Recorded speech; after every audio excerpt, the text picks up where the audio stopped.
Oke, halo semua. Jadi kali ini akan kembali membahas tentang SNBT, yaitu masih tentang kabar terbaru KIPK. Jadi kabar buruk bisa dibilang, jadi kemarin udah sempat buat videonya yaitu tentang, kabar terbaru KIPK, yaitu ada 2 skema terbaru bagi mahasiswa yang diterima di KIPK 2023 serta 2 kategori pendaftar KIPK untuk jalur SNBT tahun 2023. Jadi pada video ini Min akan coba mencari sisi baiknya, mengira-ngira gitu ya. Kan ini kan, kebijakan yang terbaru. Kita akan coba, barangkali ada nggak sih kira-kira sisi positif dari kabar buruk ini gitu. Sambil ya kita berdoa semoga, yang terbaik buat semua pelamar KIPK di tahun 2023 ini. Untuk detail dari kabar terbarunya udah Mimin buat videonya di sini, bisa kalian cek nanti atau kalian cek aja di, akun Mimin ya nanti. Jadi kita akan mulai aja. Pertama kita review dikit. Untuk yang pertama itu tentang 2 kategori, pelamar SNBT.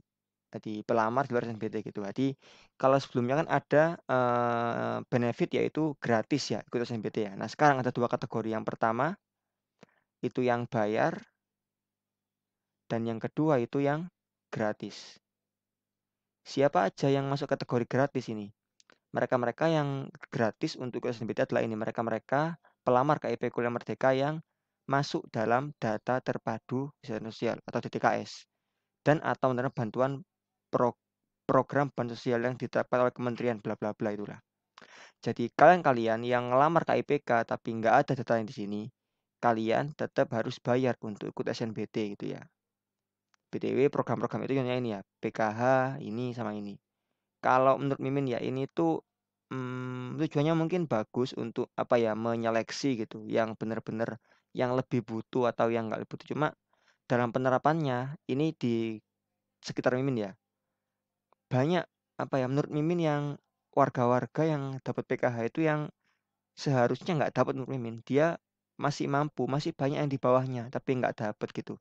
Jadi kalau ini dijadikan patokan tentu ya nggak efektif, nggak tepat gitu, nggak akurat menurut Mimin. Cuma ya kita nggak bisa ngapa-ngapain karena ya ini udah jadi kebijakan terbarunya. Semoga aja nanti akan ada kan semoga aja nanti akan ada yang terbaik itulah.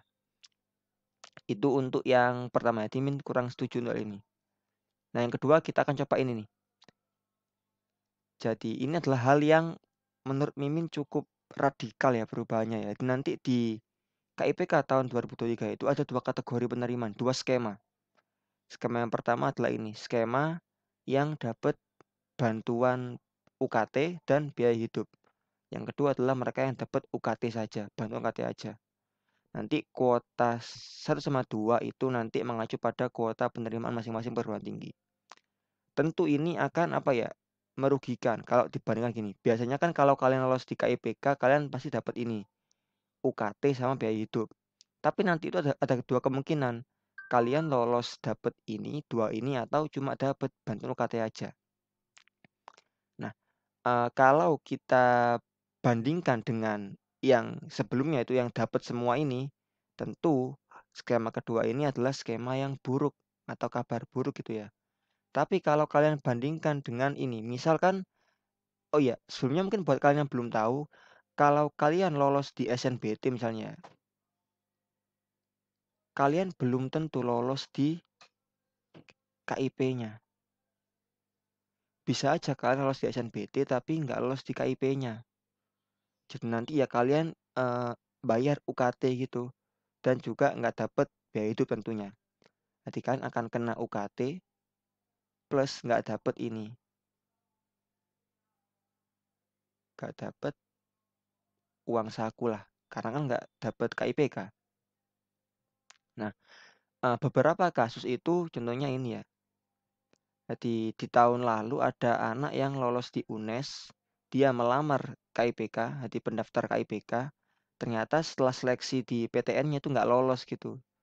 Harusnya kan ya, logikanya kalau dia daftar KIPK berarti kan dia miskin harusnya. Terus nanti, ketika benar UKT kan beberapa kampus tuh ada yang menetapkan UKT sesuai dengan standar ekonomi keluarga, kemampuan ekonomi masing-masing pelamar gitu kan. Nah, tapi lihat dia dapatnya 4.100.000 dan ini nggak cuma satu ini, ada banyak. Mimin cari manifest-nya nggak nemu. Mimin cuma nemu yang ini aja. Jadi ini linknya akan mencantumkan nanti akan perbarui juga. Barangkali kalian mau lihat beberapa kayak kejadian tahun lalu gitu.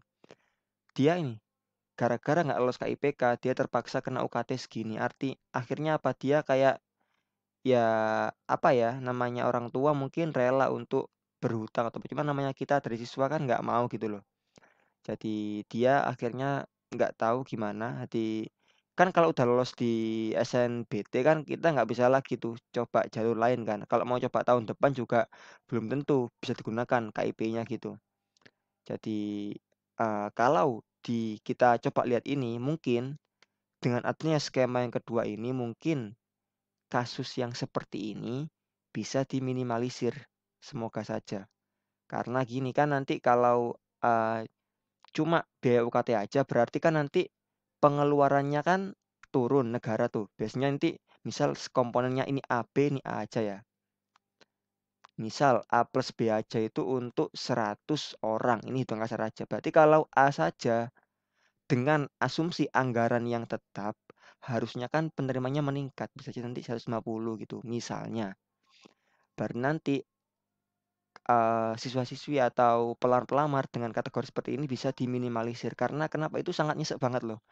Kalian ngelamar KIPK terus nggak dapet, udah lolos SNBT atau SNBP terus nggak dapet KIP-nya gitu. Terus harus bayar UKT dan nominalnya juga cukup tinggi gitu. Semoga aja dengan adanya skema ini, kasus yang kayak gini tuh bisa diminimalisir. Jadi ini kan, tahun lalu nih, data tahun 2021 itu bukan tahun 2021 ya, jadi 2 tahun lalu, itu ada segini mahasiswa yang menerima, program ini, KIP Kuliah Merdeka. Semoga aja dengan adanya 2 skema ini berarti, alangkah baiknya kalau ini tuh naik gitu penerimanya. Jadi makin berkurang kasus yang kayak gini nih. Atau bisa jadi nanti ini tuh sebagai akibat dari adanya program-program lain di Kemendikbud kayak ISMA atau apa gitu. Cuma kita nggak bisa terlalu banyak berteori di sana, kita cuma bisa berharap yang baik aja. Semoga aja dengan adanya seperti ini, ya memang mungkin ada kalanya nanti kita, nggak dapat bantuan uang saku dan uang saku kan juga lumayan tuh. Sekarang udah ditingkatin gitu per kota gitu. Nah, jadi kalaupun kalian nggak dapat ini, kalian paling nggak dapat biaya bantuan ini. Jadi semoga aja dengan adanya skema yang baru ini, makin banyak bantuan itu tersampaikan dan makin sedikit kejadian-kejadian seperti ini. Nyesek kan ini kan, udah lolos SNBT ternyata KIP-nya nggak lolos dan harus bayar UKT gitu. Jadi mungkin itu aja untuk, video kali ini tentang sisi baik dari 2 skema baru KIPK 2023. Kalau ada pertanyaan silakan disampaikan. Mimin akhiri video ini, sampai jumpa di video-video lainnya. Bye-bye.